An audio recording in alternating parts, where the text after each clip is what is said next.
All right, Bible's open. If you can, that would be so great, so encouraging to me for sure. Ephesians chapter 5, we are studying verses 15 through 21. And our thesis for this week, understanding the question, the challenge is the filling of the Holy Spirit. What does it mean to be filled with the Holy Spirit? Without wasting any time, here's what we've learned so far this week. Again, in Ephesians chapter 5, the context of the filling of the Holy Spirit, Paul's like, waste no time, make the best use of the time, the days are evil. Again, urgency everywhere. Feel the urgency of pursuing the Spirit of God. Secondly, we learn this. To be filled with the Spirit is not a one-time thing. It's an everyday thing. We have one baptism in the Spirit of God at conversion, and then many fillings, the fillings that we are seeking every day. It's a continuous command, but being filled continuously. And then today we see this, the control of the Holy Spirit. Let us choose ever so wisely.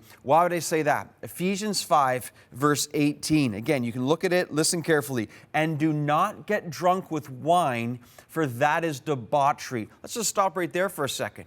So this comes just before the command to be filled with the Spirit. Notice the battle for control in our society, in our culture, in our hearts, in our souls, in our lives.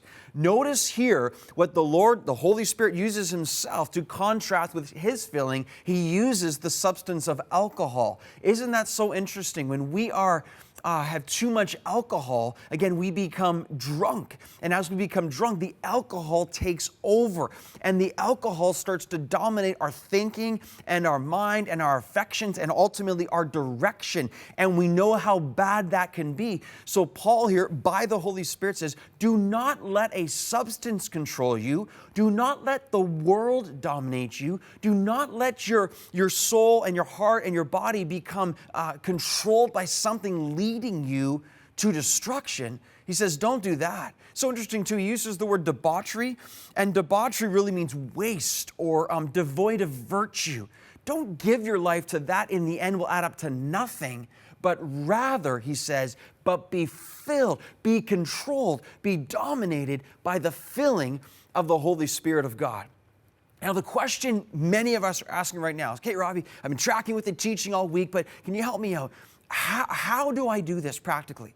How am I filled with the Holy Spirit? I want to put a graphic on the screen for you right now to look at. Now, this is not a religious formula, but this is a biblical wisdom of how to make all opportunities for the Holy Spirit to fill my life. Okay, let's just go through this together, okay? First of all, confess all known sin. Sin is the great blocker and quencher of God's Spirit. Yield surrender invites. Say, Lord, I'm done. Not my will, but yours be done. Ask in obedience. Ephesians 5:18, God, fill my life with your Holy Spirit. You've got to ask Him. When's the last time you've asked? Give thanks. Give thanks for the provision that God promises to provide in His presence in your life. And then lastly, expect great things. So just take a look at this again, and we're going to go through this tomorrow. Expect the fruit of God's Spirit to come through your life. Get rid of the sin. Again, yield and surrender.